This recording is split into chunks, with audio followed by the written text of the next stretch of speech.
De retour sur le plateau de l'Africa Newsroom, Catherine Botros, cofondatrice de l'association Djenga, est toujours notre invitée. Et sur ce plateau sont toujours présents Lucien Pambou, éditorialiste, ainsi qu'Alfred Chango. Voici le dossier du jour.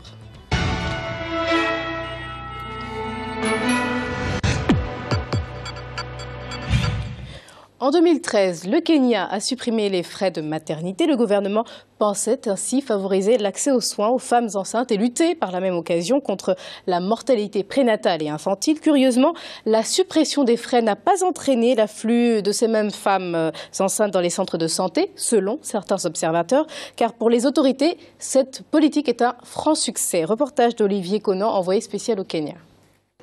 Le gouvernement kenyan a lancé au mois de mars une initiative en matière de santé publique. Il a été décidé de supprimer les frais de maternité pour favoriser l'accès aux soins aux femmes enceintes et lutter contre la mortalité prénatale et infantile. Avant cette initiative, seulement 56% des femmes venaient à l'hôpital pour accoucher. Le taux de mortalité infantile était de 73 pour 1000 naissances en 2009, selon l'OMS, Organisation mondiale de la santé. L'une des causes principales était le manque de moyens financiers pour assurer les frais de maternité.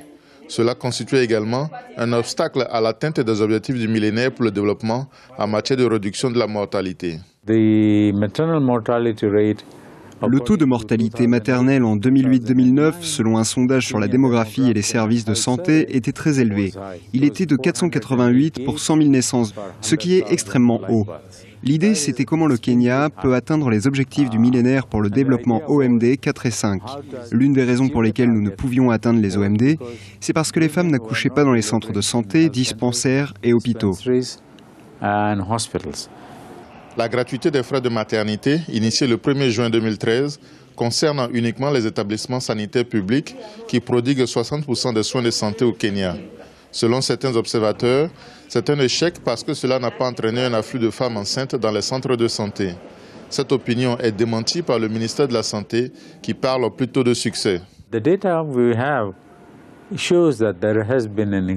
données que nous avons montrent qu'il y a eu une augmentation de 10, 20, 30% selon les régions de femmes qui veulent accoucher dans les hôpitaux. Donc cela fait une différence. Il y a plus de femmes qui viennent pour accoucher dans les centres de santé parce que la barrière financière a été levée.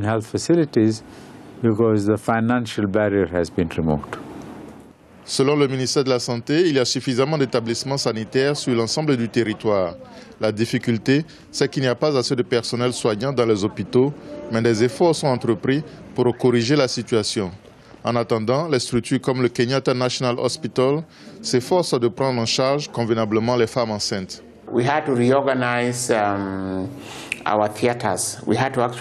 Nous avons dû réorganiser nos salles d'accouchement. Nous avons ajouté une nouvelle salle pour faire face à l'urgence. Nous n'avions qu'une salle, mais nous en avons ajouté une autre qui n'ouvrait que la journée. Mais maintenant, elle fonctionne 24 heures sur 24 pour faire face à l'affluence. Nous faisons maintenant un tri parce que nous sommes un hôpital de référence. Nous voulons nous occuper de cas difficiles et non de la santé de base. Nous voulons les césariennes compliquées, les accouchements difficiles, les accouchements des mères diabétiques. Nous faisons donc un tri. Les femmes sans complications, nous les envoyons dans les centres moins importants, les dispensaires.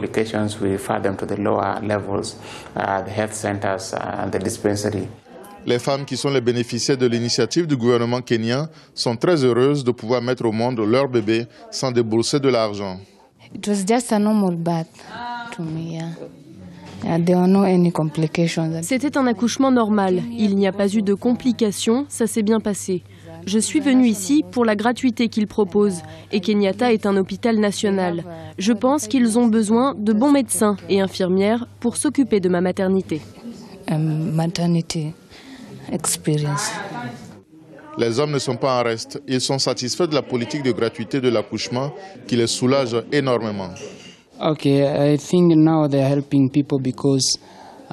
pense qu'ils aident les gens, parce que la dernière fois que j'étais ici, je me demandais comment j'allais payer les factures. Mais aujourd'hui, je suis très content parce que je n'aurai rien à payer.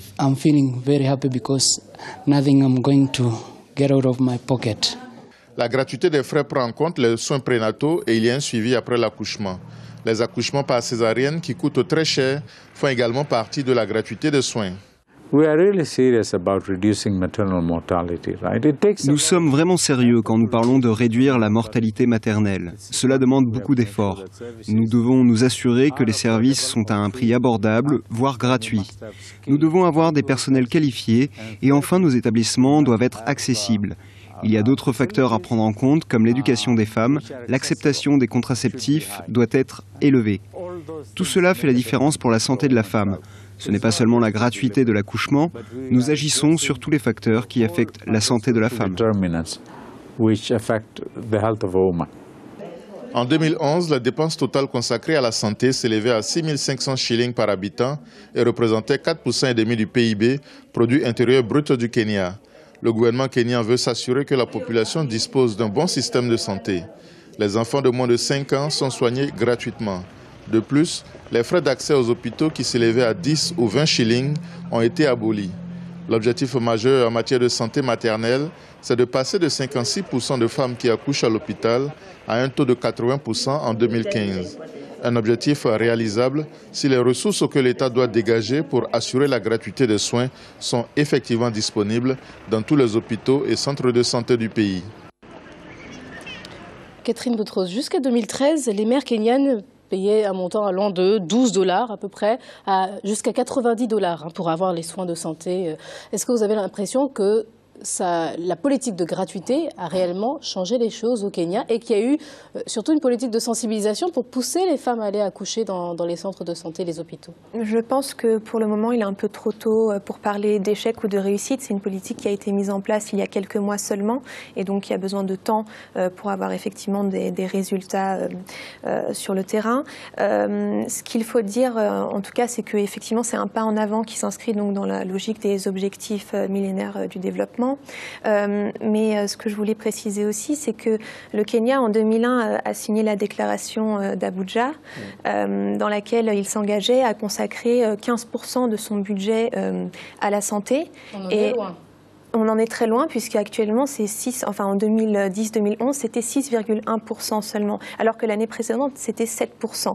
Donc il y a même eu une diminution, une baisse dans les frais, dans le budget. Il y a eu une baisse ensuite, parce que le pourcentage a encore baissé en 2013, après pourtant cette politique de gratuité-là. Tout à fait.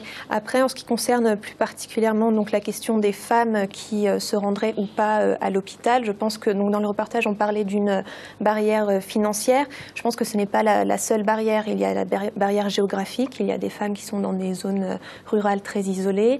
Dans la région du Turkana, dans le nord-est, ce n'est pas 488 femmes pour 100 000 naissances qui meurent, mais près de 1000 femmes, parce que il y a beaucoup moins de centres de santé accessibles facilement.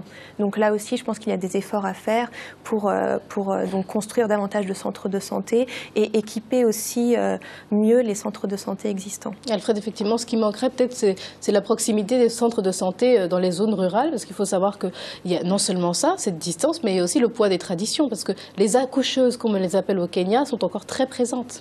Tout à fait, hein, Marie-Angèle, mais ce qu'il faut bien voir, c'est que, au fond, la politique qui est engagée va dans le bon sens. Simplement, j'allais dire, les mesures sont arrivées un peu tardivement, dans la mesure où c'est en amont qu'il aurait fallu justement s'engager résolument.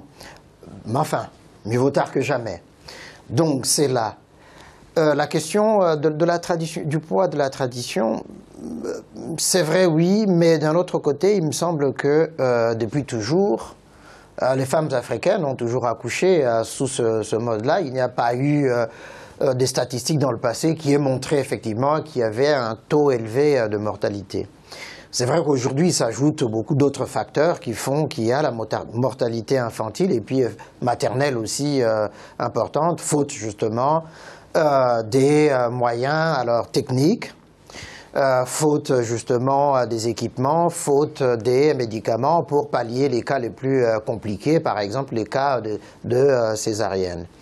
Ces accoucheuses traditionnelles ont un savoir-faire, c'est-à-dire au fond que le gouvernement pourrait s'appuyer là-dessus pour mieux les former, puisque ce sont elles qui sont au contact de ces femmes dans les campagnes, dans les milieux ruraux, mieux le former justement à éviter les risques et aux besoins avec les dispensaires qui sont, ou les centres de santé qui sont dans les parages. Faire que le gouvernement veut que les femmes enceintes n'aient plus recours aux accoucheuses, il est difficile pour ce même gouvernement de former ces accoucheuses. Non, c'est une aberration pour moi, parce qu'elles ont un savoir-faire. C'est-à-dire que ce qui leur manque, c'est au fond les moyens techniques dont disposent les gynécologues dans les structures existantes, hospitalières existantes, qui ont les moyens justement. Au fond, on présente l'accouchement comme une maladie. Non, ce n'est pas une maladie, c'est un geste naturel. Il suffit d'être accompagné par une personne ès-qualité. Ces sages-femmes traditionnelles le sont, mais ils n'ont pas les moyens justement dont disposent. J'ai vu il n'y a pas longtemps, justement comme ça, au Congo-Brazzaville, une expérience qui a été tentée, une médecin française gynécologue qui est partie justement au Congo-Brazzaville et comparer les techniques d'accouchement. Et elle s'est dit, mais c'est pas possible, chez nous en France, on a tous les moyens, etc. Mais ici, avec le peu dont ils disposent, ils arrivent à faire des accouchements extraordinaires. Alors là, dans le reportage, on a montré les cas les plus compliqués, c'est-à-dire les césariennes, naturellement, quand ça n'est plus possible. Et puis, il y a des cas spécifiques, comme les femmes diabétiques. Et puis, il y a, on n'a pas évoqué dans le reportage, le cas du VIH, SIDA ou des hépatites. Ça, ce sont des cas qui sont un peu compliqués, donc qui nécessiteraient effectivement que ces femmes aillent dans des structures qui sont... Mais dans les coins éloignés, pour moi, il faut former ces femmes-là. Elles ont la technique, mais justement, à un certain nombre des techniques modernes qui leur éviteraient justement... Le point de vue de Lucia, est-ce que vous êtes d'accord avec cette théorie qu'Alfred vient de dire ? Je pense qu'Alfred a fait un résumé, une synthèse, effectivement, absolument intéressante. Je vais apporter quelques compléments. Donc, ce que je vais dire a été quasiment, globalement, énoncé par Alfred. Alors, d'abord, il faut saluer l'offre au public de soins du Kenya, donc, qui fonde cette offre sur la gratuité, bien entendu, des soins, surtout pour les accouchements. Bien. Deuxièmement, qu'est-ce qu'on peut noter? Donc, on peut noter que si à gratuité des soins, les femmes, normalement, auraient dû venir, effectivement, dans ces maternités dites modernes pour accoucher. Il y a bien sûr, comme a dit Mme Boutros, les problèmes liés à l'éloignement géographique, les femmes qui habitent à la campagne, qui devraient effectivement parcourir d'énormes kilomètres pour venir à la ville. Bon, c'est une difficulté. Mais le vrai problème, en fait, quel est-il? C'est effectivement l'absence de mise en place d'une organisation méthodique, c'est en cela que je dis qu'il a fait la synthèse, d'une organisation méthodique qui permettrait d'intégrer à la fois la modernité et la tradition. C'est bien le problème effectivement de l'Afrique. Au-delà de ce problème qui est le problème de l'accouchement, le problème de l'introduction, il pose le problème général de l'introduction en fait des méthodes modernes, occidentales effectivement, dans nos paysages, dans nos contextes africains qui, qu'on le veuille ou non, restent encore marqués culturellement par la tradition. C'est pas parce qu'il y a une urbanisation relativement importante que l'Afrique tout de suite serait ouverte aux nouvelles technologies, aux nouvelles méthodes d'organisation. Et si, alors comparaison n'est pas raison, un pays comme le Japon, mais rapidement ça n'a rien à voir, a réussi une synthèse de la modernité et de la tradition. Que les Africains réfléchissent sur ce qu'ils sont, comment, en effet, utiliser ces savoir-faire qui sont absolument épars et comment les intégrer. Voilà les enjeux.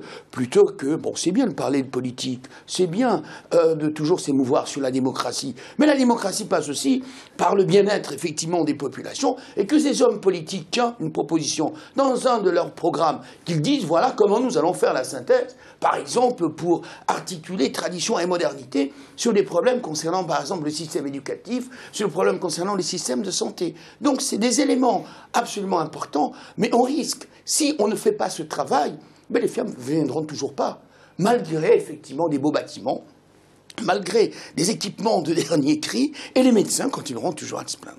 Un autre point qui a été soulevé, Catherine Boutros, c'est le fait que les soins soient gratuits désormais aussi pour les enfants de moins de 5 ans. Vous êtes régulièrement en contact avec la jeunesse, les enfants, notamment à travers votre association, les orphelins.